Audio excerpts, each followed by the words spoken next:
Hello, hello, hello, everybody. Hi. Oh, I'm getting waves. Hi. Okay. Every time I come up here, I feel like a star. Thank y'all.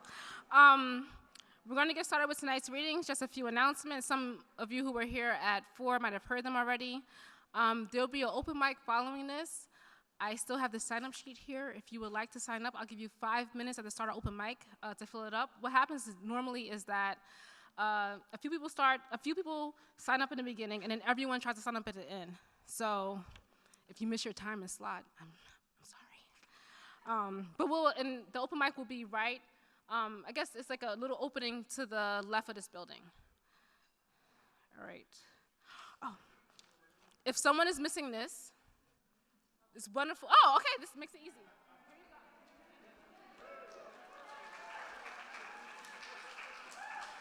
Okay.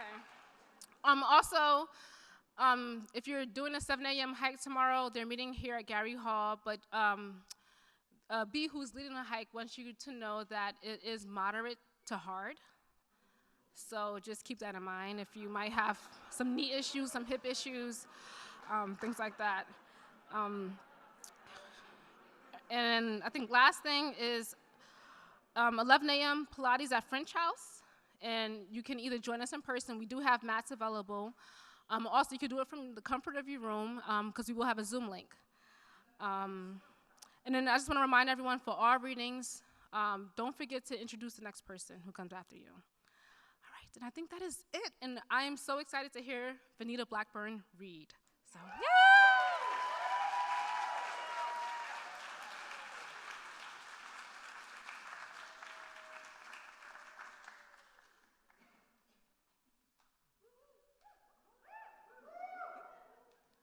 All right.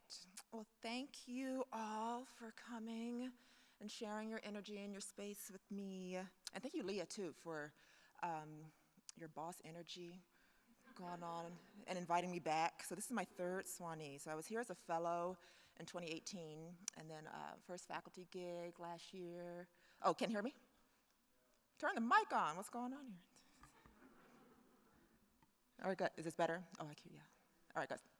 So yeah, it's been really amazing. So I love it here. The environment is always very welcoming, and you guys are patient and the best audience ever. So I'm going to read something new, and I also am going to read a bunch of old stuff. So I've got two books, and I tend to read a whole story from the first collection as a starter, but I don't want to. So I got an idea on the way here, and it's not that I don't like them; they're fine, but I've been with them for so long. So what I'm going to do is I'm going to read the final line from about 10 stories. And then we're going to do mostly short fiction today in total, okay? And I want to read those final lines because I feel like they're the most hopeful, and I don't believe in hope. And we can talk about that later if you're into it. But I feel like we have a skewed view of that concept. So the way we tend to believe in it, I don't. But if there is any hope, it's in the ends of my stories, I think. So I'm going to read those. So this is from the first collection, Black Jesus and Other Superheroes. And I'm not going to give you the title of the stories either. I'm just going to go through them. When she is gone, I will miss her forever.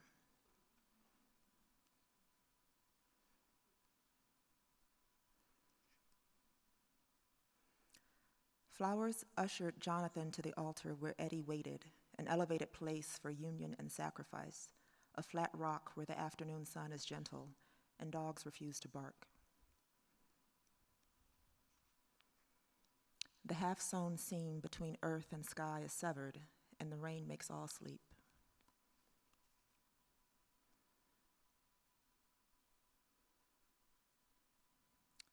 This one is hilarious. It's like 8 pages long. Okay.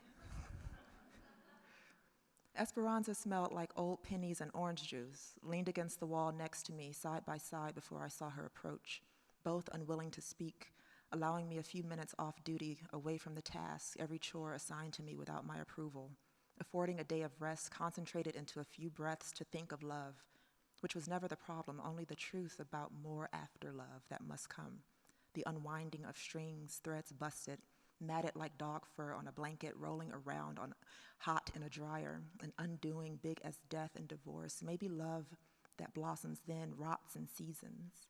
It frightened me. Right?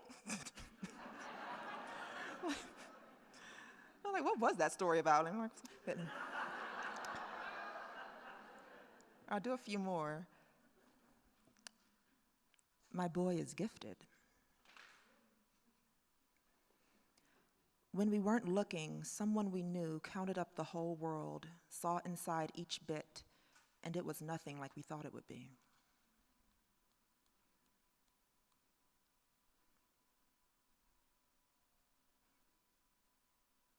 We made our exchange, Mariko and I, 2 lives borrowed for as long as possible.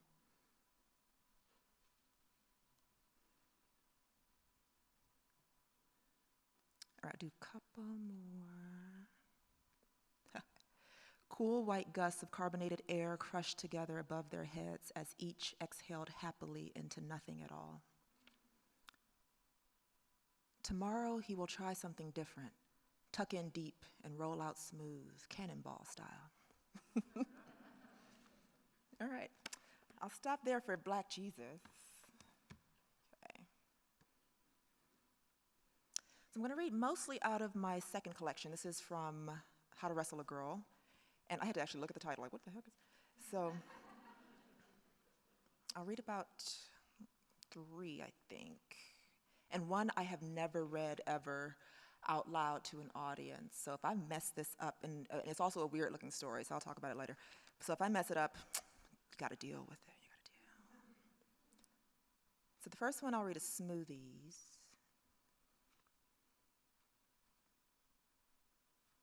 Where are you? All right. The first time a guy said I looked like a man was at the Jamba Juice stand in the mall. He was a boy, probably my age and sticky from adolescence. You look like a man. He said it as if he had the right to say anything to me, as if it was important for his survival, an echo of his ancestors, who were my ancestors, long and black and muscled, though we were 2 strangers holding smoothies. His phone was 3 generations older than mine. I had superior sneakers, a designer sweatshirt, better moisturizer, and even my drink held more protein and complexity, but he wielded his right to possess them all in one note of disgust. I took a sip as a man in a suit too tall to have a head in my sightline jingled the change in his pocket. You look like a man. It took a few seconds before I knew it wasn't a compliment, that it was a lesson, an exchange, that he was learning too how to be a man by not being a girl. In Sunday school, we were learning about the first man and first woman and how Adam must have been closer to God because God made him first, and pretty much all the problems of all time after came because of Eve and a snack.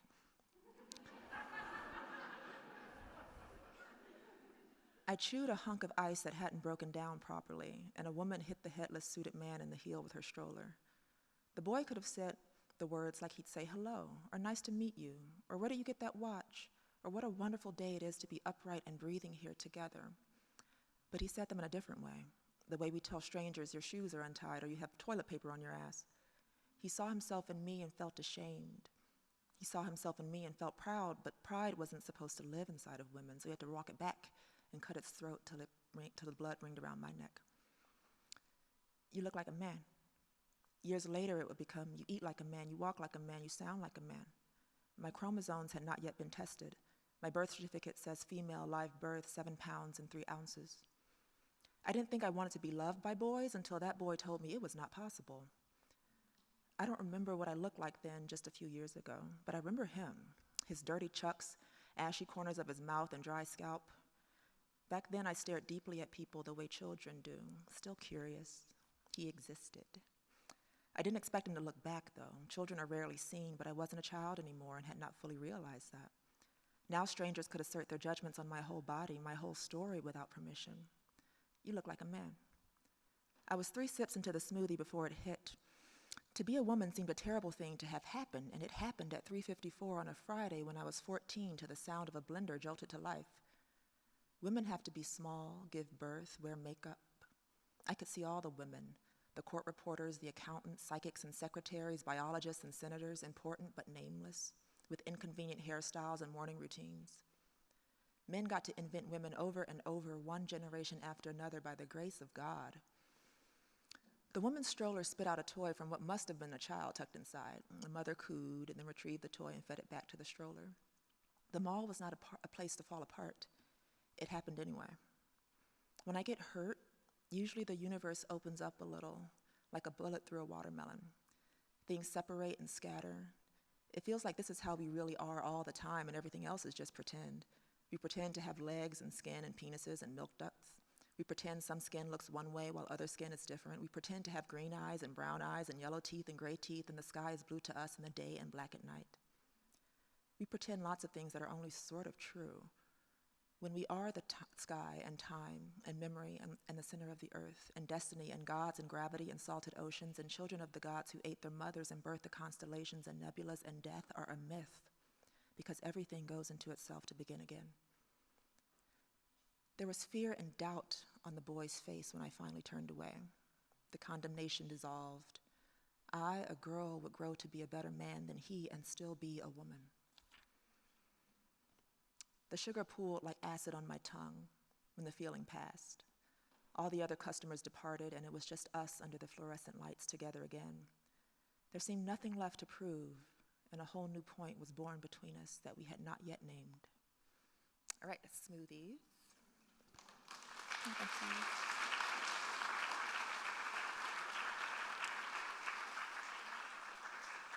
I'm going to do that weird one. It's called Grief Log.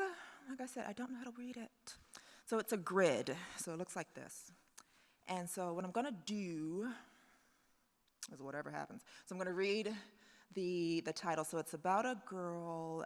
She's an athlete. So she's writing in kind of a journal. Have you seen people like in the gym that take notes on what they're doing?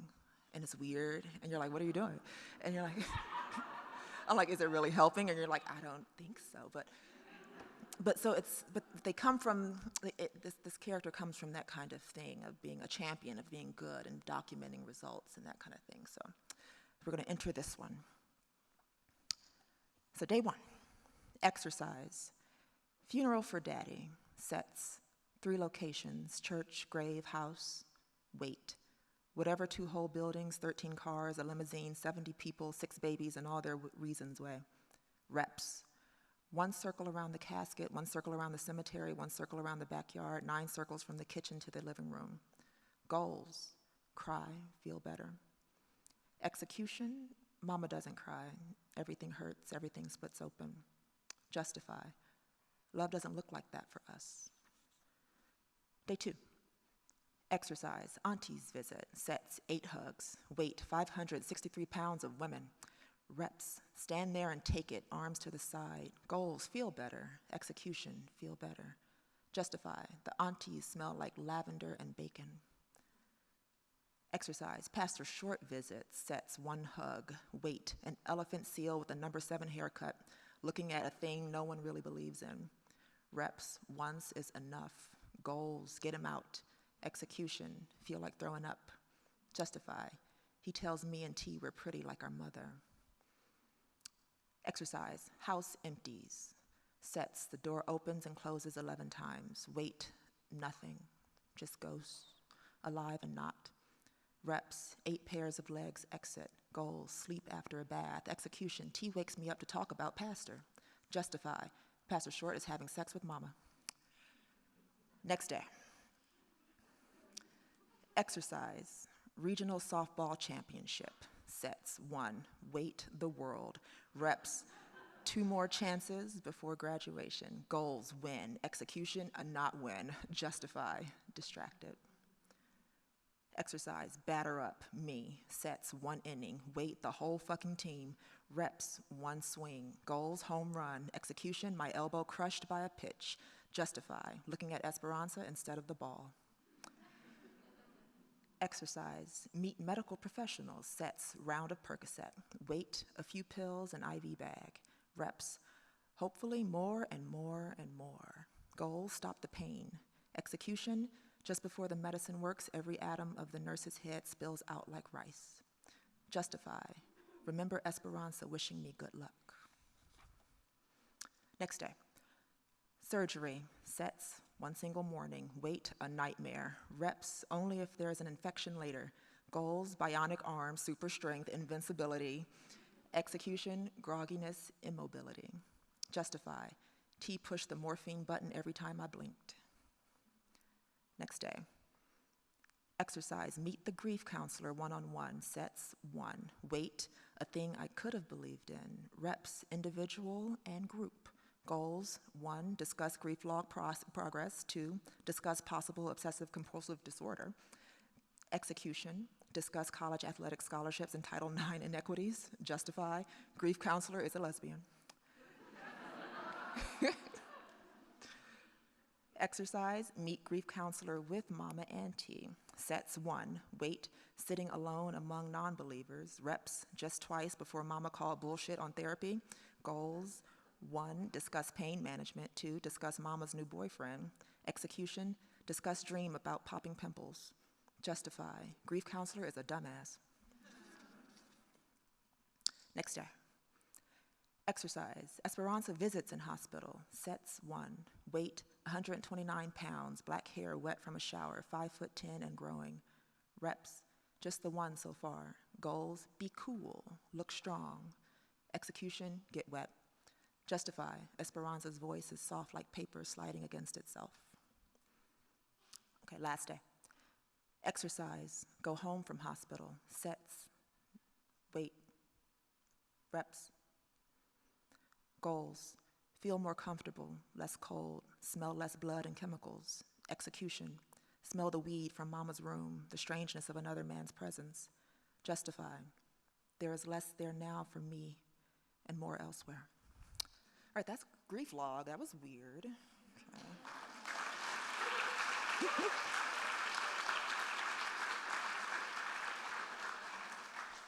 All right, I'll read one short one from the collection, then one new thing, and then I'm wrapping up. Okay. So this one is called Fam. I haven't read it in a long time, but I do enjoy reading it. Fam. My little sister, niece, granddaughter, baby cousin doesn't know that she's pretty, so she asks everybody one post at a time. Her mom showed up at her high school graduation. No one had seen her in 8 years. Mothers like that never know how to dress. Too much fake jewelry, fake hair, and a big-ass fake leather purse still too small for all her shame and addictions to everything else. My little sister, niece, granddaughter, baby cousin went to a costume party dressed as Selena, or Madonna, or Paula Abdul, just a thin layer of 1985 draped over her tits. She works out a lot. A pic for the shoulder press, 78 likes. A pic for the deadlifts, 134 likes. Don't get me started on the squats. She doesn't like when people take pictures when she isn't looking, when her face is the one we see in the mornings, when she can't find her keys, or when her phone is silent and black and asleep and dead, and she has to wait fidgeting in that space, so close to oblivion. They put titanium rods in her back when she was 11 to correct the scoliosis. She used to walk around like a black Quasimodo, loved and gorgeous. The metal worked to undo the snake's spine, only a little pain and constipation from the meds to whip her back straight. Afterward, there came new opportunities, new clothes, new friends, new hobbies, one after another on a conveyor belt, along with the chance to document it all. Her happiness was electric, blinking, a ding, ding, ding. Disappointment is oily.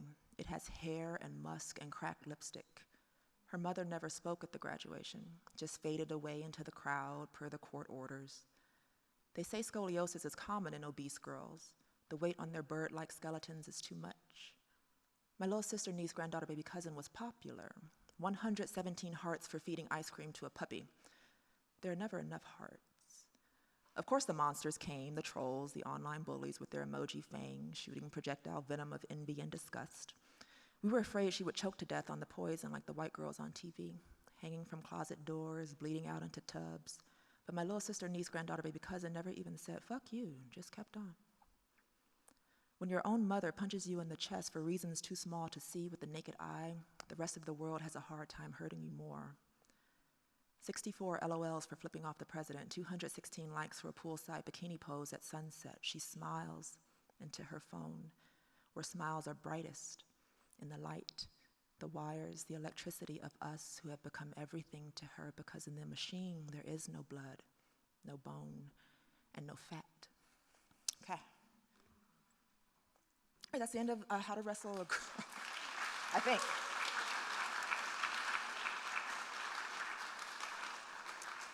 All right, so this is the last thing. I'm going to have to explain some of this one. This was crazy.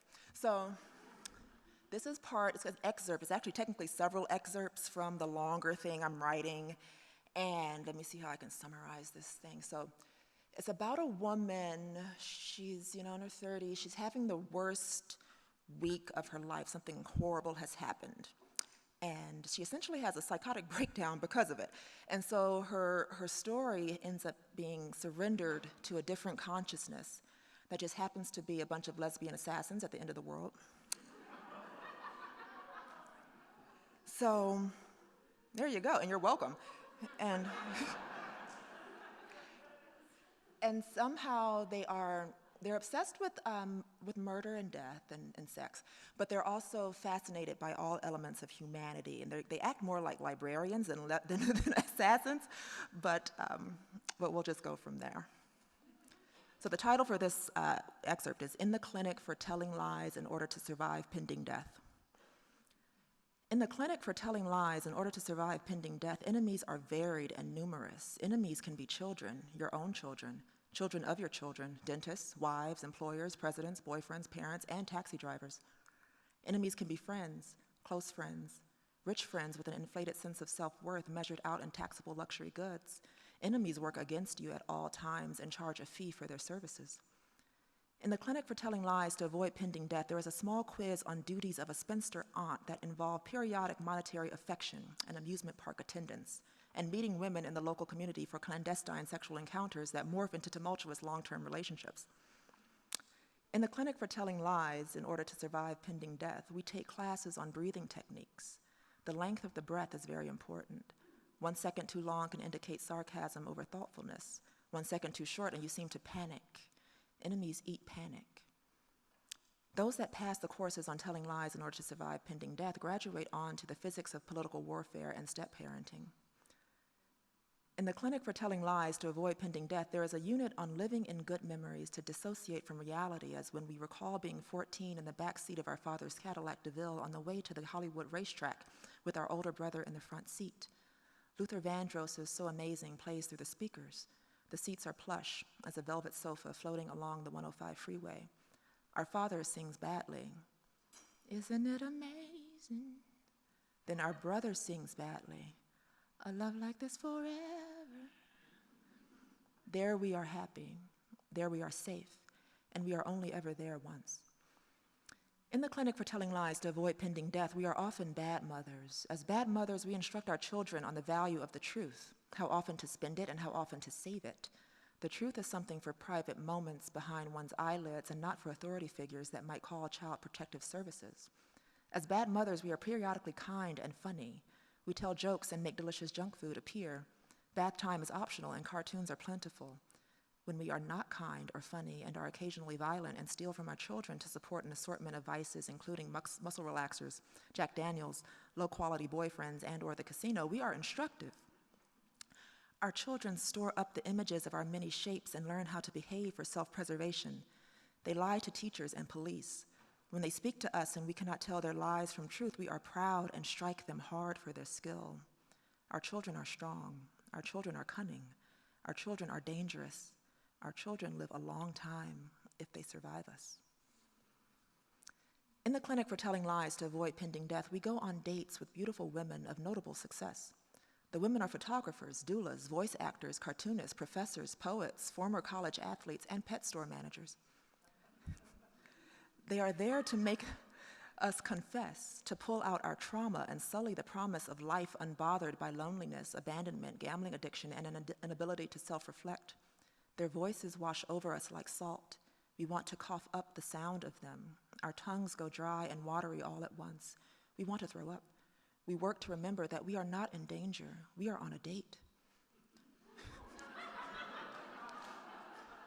We are not at war or losing a child in a crowded store or being poisoned by a rival assassin or watching the sun go supernova. We are on a date.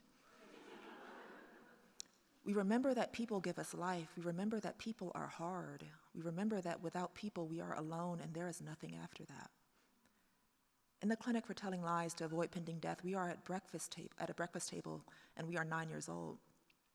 There are scrambled eggs hot on a plate, sausage about to touch a small tide of gravy ebbing from a single biscuit that comes miraculously out of a can. Is it good? We are asked. We inhale. Yes, we say. Yes, it's good. All right. Now,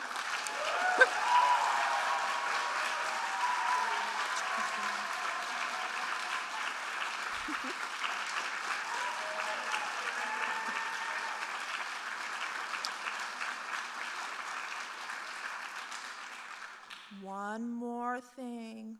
Monica Youn.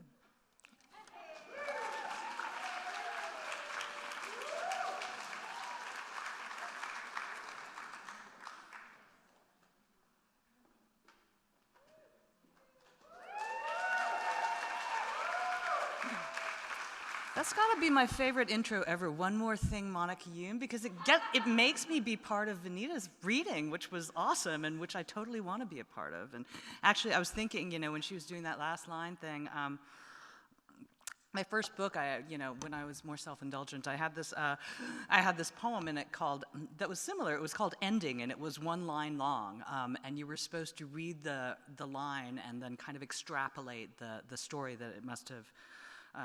That must have resulted in it. So anyways, I also love being here. Thank you, Leah. Thank you, Gwen. Thank you, Adam. Thank you, wonderful, wonderful staff members. And it's so nice to be here a second year in a row and kind of to continue a conversation. Last year I read, I think, a couple of parables about magpies. Most of what I'm reading is like brand new. I wrote this most of this a few weeks ago. And I was still writing magpie parables. So the magpie has always fascinated me because it's the traditional symbol of Korea. And magpies in Eastern culture are generally a symbol of good luck, they're often the heroes of stories. And in Western culture, they're almost always treated as criminals or sort of or kind of deadly in a way. They're little black and white birds. This particular parable, and most of these are based on true facts about magpies. And I did some really weird research. So turn of the 20th century. So magpies will often hang around cattle and eat the sort of fleas and ticks off the cattle, and it's a symbiotic relationship. And some rancher wrote this book saying that the magpies were actually like tunneling making wounds in the cattle's flesh and then tunneling inside them, thus killing them. And so a number of states like Idaho put bounties on magpies, wiped out hundreds of thousands of birds, almost resulting in the extinction of the American magpie. So this is Parable of the Magpies in the West. And the magpies flew west and came to a land where there were many flocks and herds that were ill-tended and diseased. And the magpies said to each other, "Indeed, this is the place we have been seeking, and here we will make our home, for here there is food for us, consuming the vermin that so torment these animals and open raw wounds in their tormented flesh. And this will be our work and the service that we offer to the Westerners, and therefore they will welcome us and reward us richly." And the magpies tended to the herds, and therefore the magpies found their work and raised their children, and other magpies came to join them. And the Westerners watched the magpies, and at first the Westerners were glad in their coming for the care that the magpies gave to those among them so long uncared for. And therefore the magpies walked proudly among them, and the magpies had neat black coats and neat white shirts, and the magpies nodded their neat black heads and called to each other with loud voices. And then some Westerners hated the magpies and said to the others, "See how their dark hands and dark mouths of the magpies are ever wet with the blood of their work and their food. Surely, therefore, these magpies are unclean in their ways, and therefore we should not suffer them among us." And then a sickness came upon the land, and many died among the Westerners and also among the magpies. And those who were sick were cared for by the magpies. And still some Westerners hated the magpies and said, "Surely this sickness came to our lands with the coming of the magpies. And surely, therefore, the magpies have brought this sickness to our lands through the uncleanness of their food and the uncleanness of their ways." And then some Westerners hunted the magpies. And therefore some of the magpies cried out and said, "Why do you hunt us? Are we not those who care for you, even in this sickness?" But other magpies answered them and said, "But has it not always been so, you who have chosen to care for those who are not your own?" These are all going in my forthcoming book, which is called From. It's something that, like, if you're Asian, like, it's like, where are you from? No, where are you from? And so I started meditating on, what does it mean to be from? Like, what does it mean to be deracinated, to have most of your identity based not on any sort of core of authenticity, but on, other people's ideas about what Asians are and are like. I think I'll read one more. Let me see, how am I doing on time? Let me see, one more magpie poem. This is, if you'll forgive me, 13 Ways of Looking at a Magpie. So there's a Rossini opera, La Gazza Ladra, which has a famous overture that is almost always used for crime scenes, and in fact is used as most of the very, very violent parts of A Clockwork Orange are scored to the overture from La Gazza Ladra. And so this is 13 Ways of Looking at a Magpie. The start is an old folk rhyme: 1 for sorrow, 2 for joy, 3 for a girl, 4 for a boy, 5 for silver, 6 for gold, 7 for a secret never to be told, 8 for a wish, 9 for a kiss, 10 a surprise you should be careful not to miss, 11 for health, 12 for wealth, 13 beware it's the devil himself. 1. Mag for Margaret, a chattering woman, a scold. Pied, as in particolored, the offspring of a dove and a raven not to be trusted. The Pied Piper of Hamelin was brought in to take the rats, but left with all the children. Pie, because you never know what's inside one. They'll eat anything, 2. Although magpies mate for life, a female magpie can divorce a male in favor of one who holds a larger territory. So upon meeting a single magpie, it's polite to say, "Good morning, Mr. Magpie, and is your lady wife at home?" Thus to suggest that even if the magpie has been rejected, at least this humiliation is not yet publicly known. 3. In the Korean story, when the king told the lovers that they must be parted, exiling them to opposite ends of the sky, it was the magpies who volunteered to make a bridge of their bodies once a year so that the lovers could meet. Did the lovers hesitate, not quite meeting the magpie's eyes, before accepting the magpie's offer, knowing that their black backs would make for treacherous footing in the night? 4. A magpie flies overhead, and for a second you see a police car, white doors open, dragging behind it the long shadow of the road. 5. According to English superstition, if you encounter a single magpie, you should immediately spit 3 times over your shoulder to ward off bad luck. But what kind of person holds at the ready such a mouthful of spit? A store of liquid hunger that by leaving the mouth can be instantly transmuted into contempt. 6. In another Korean story, the hero finally finds the abandoned temple whose great bronze bell had tolled 3 times in the night to save his life. Under the bell, the bloodied bodies of 3 magpies whose sacrifice the hero only at that moment deduces. Again, the bodies of the selfless magpies had been put to another use for which they were ill-suited, in this case a hammer, as before they had made a bridge. Is that why the magpies have been teaching themselves to use tools to keep from being the means to the end of yet another story? 7. They are not the same family, the various populations of magpies scattered across the continent. For example, the Australian so-called magpie is a type of butcher bird. All it has in common with other magpies is the name the English settlers gave it, white handprints on its shoulders and on the back of its black neck. 8. In another superstition, the magpie's tongue is believed to hold a drop of the devil's blood. If their tongues were cut off, it is said, they would be capable of human speech. In the cartoon series Heckle and Jekyll, the talking magpies, the magpies are visually indistinguishable, but one's accent is British, one's Brooklyn. Each yellow face consists entirely of one wedge-shaped mouth. 9. The black and white of the magpie symbolizes heterosexual union, as in the female-male balance of the yin-yang. except in the Korean flag, the male yang principle is on top. That's what's meant by balance.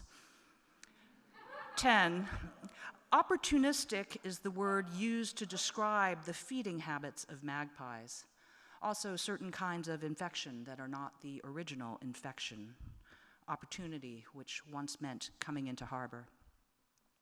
11, in A Clockwork Orange, the overture of La Gazza Ladra starts up to the sound of a woman screaming.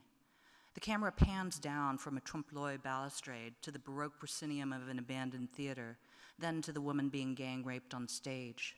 Cue the old ultra-violence, the jerky rhythm of the in-out, the rise and fall of the sword cane. 12, as if the magpie were indeed as vampiric as the folklore would have it, using its dagger beak to carve a bloody tunnel all the way through the larger beast, a slander that led to the slaughter of 150,000 birds.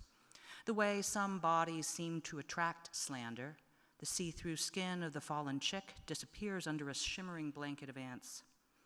And the most durable slander, the magpie as thief, bling-obsessed hoarder, all scientific evidence to the contrary notwithstanding, as if the cure for hatred could ever be knowledge, eyes lid-locked open, well-irrigated, forced to see. Cheerier note, I'm going to...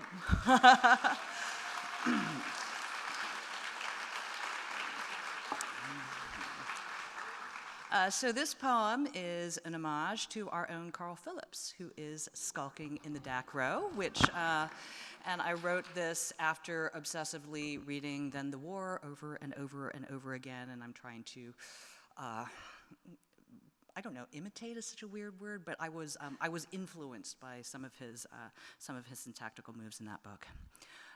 So it's the Echo Narcissus, not to imply that, Narcissus does not apply to Carl here. We were just talking about the flower. But, the myth of Echo and Narcissus is this self-obsessed hunter and this nymph who falls in love with him. Narcissus famously starves to death while staring at his own reflection in a pool, and Echo can only repeat his words. And it also refers to the process of forcing bulbs, which I've never been able to do correctly, where you kind of suspend the bulb over water, but you can't let the bulb touch the water or else the bulb will rot. Study of two figures, Echo Narcissus, after Carl Phillips. To force a flower sounds more violent than the process turns out to be, more a sequence of planned deprivations, fastening a little well of want. Any force, such as it is, inheres in this excess of intentionality, the way one might set a table or bait a trap. It's an American tendency to treat such deliberateness, such care, as itself proof of guilt, premeditation as what tips the scales from mere mishap into crime. Meanwhile, the flower wakes, as if alone, knowing no difference between a natural or built environment, knowing only its own desire, but not that there should be something other than itself to desire. The water it can dimly sense but never touch, on pain of rot. The sun, a theorized absence it mistakes for purpose or for self, as if purpose and self could even be differentiated at this early stage, for the flower is childish, eternally so, lacking roots, lacking gratitude, its whole being one ever more pallid, ever more drawn-out throat, as if trying to climb out of its own earthliness through its single-minded focus on what it wants. I want I, the mirror that makes two out of one, the water you maintain at a level just out of reach assiduously, because to gratify its desire would be to spoil the innocence that is the point of all your carefully calibrated effort, the innocence you think enviable in its centripetal self-regard, your cultivation of an unslaked want that reflects your own mirror image wanting, this denial that will end for only one of you in an outburst the color of caution or the color of jealousy, star-shaped like the urge to hurt. Thank you. So one of the things I'm sort of obsessed with in the book is Greek mythology, or a new take on, I was the biggest Greek mythology nerd as a kid, but I think only lately have I really understood that myths are not just pretty stories. Myths are functional. They have a political function. They have a nationalist function. They have an imperial and a colonial function. And such was the case with Greek myths, and particularly Greek myths involving figures that are Asian. Asia is a Greek word. And so the idea of Asia, Asianness, was something invented by the Greeks to define Greekness against. So the first Asians, according to the Greek, were the Turks, the Armenians, the Georgians, people across the Black Sea, and then the term Asia expanded to include people like me. I gave a lecture on this, on the Bacchae, actually, at BAM, which I called Crazy Rich Asians, because the trope has been the same from the Trojans on forward. So Midas is king of Phrygia in the Greek myths, which is part of modern-day Turkey, and he is definitely one of these Asian figures. In the story of the Golden Touch, as Nathaniel Hawthorne tells it, he has a daughter named Marigold, who is turned to gold. Study of two figures, Midas, Marigold. Everything he touches turns yellow. We are meant to understand this as a form of death. Death is a wish to improve one's surroundings, which is to say, to be dissatisfied with one's surroundings is a form of death. To be dissatisfied with one's child, to wish to improve one's child, is to wish its death, her death. The dead child is unchanging, therefore beautiful, which is why we say that death is the father of beauty. He created her, then he created her again. His tears gild his gaze. They harden as they hit the ground. They are a tribute scattered at her perfected feet. Unlike other forms of grief, they are durable, portable, a currency. They can be exchanged for other beautiful or useful things.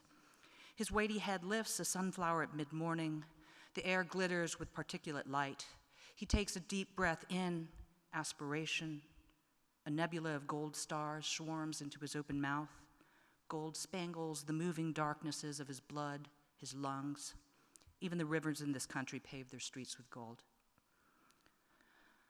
And I'm going to read one older poem, which is also in the book. Last year I had read this poem called Detail of the Rice Chest, and this is the poem that poem was based on.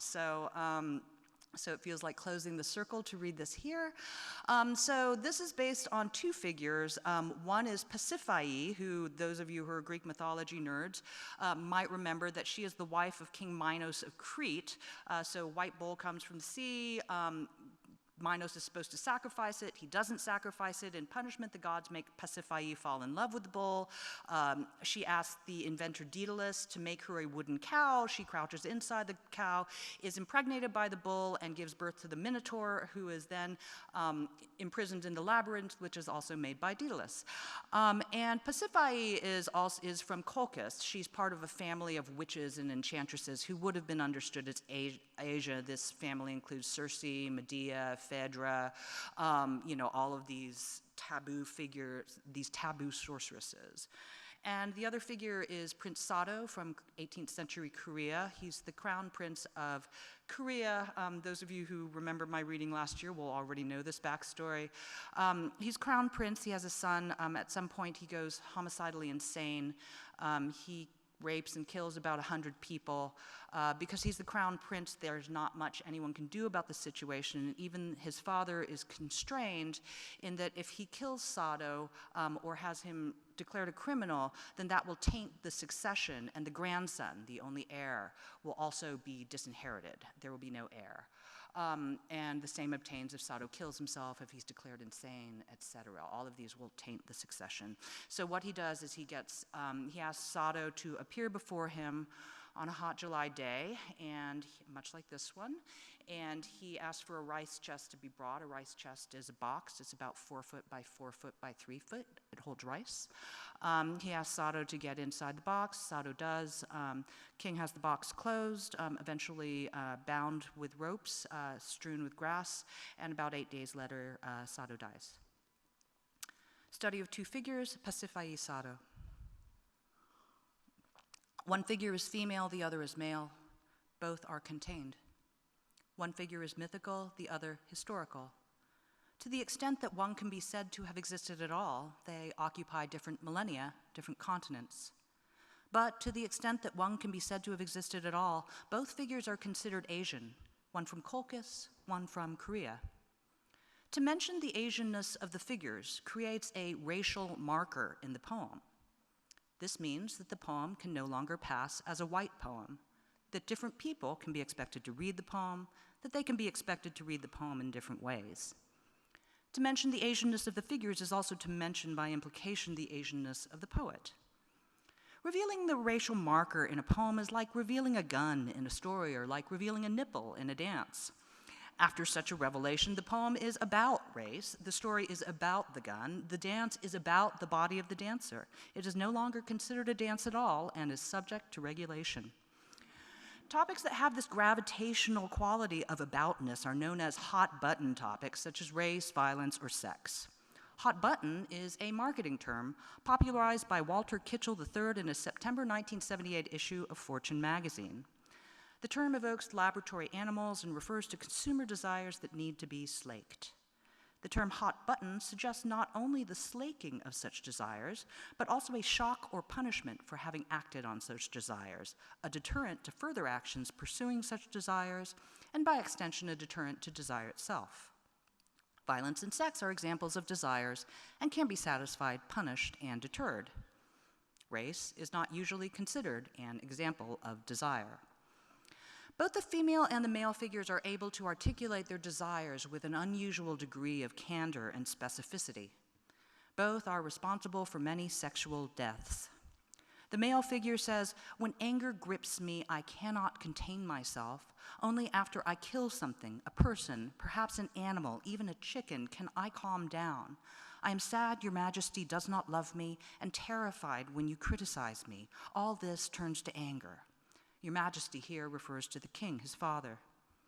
The female figure is never directly quoted, but Pseudo-Apollodorus writes that she casts a spell upon the king, her husband, so that when he has sex with another woman, he ejaculates wild creatures into the woman's vagina, thereby killing her. Although the punishment is enacted on the body of the woman, this punishment is meant to deter the king from slaking his desires. Both figures are figures of excessive desire requiring containment. Both containers are wooden.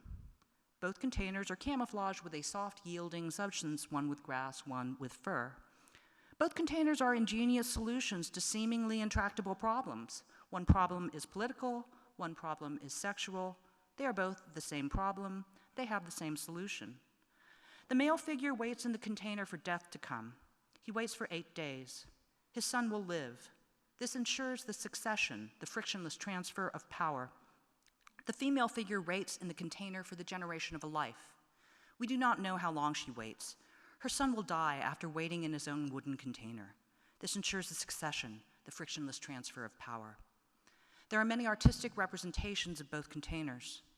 The male figure's container is blockish, unadorned, a household object of standard size and quotidian function. Tourists climb into it and pose for photos, post them online. The cramped position of their bodies generates a combination of horror and glee. This in turn creates discomfort, the recognition that horror and glee should not be combined, that such a combination is taboo. The female figure's container is customized, lushly contoured. Its contours are excessively articulated to the same degree that her desire is excessively articulated.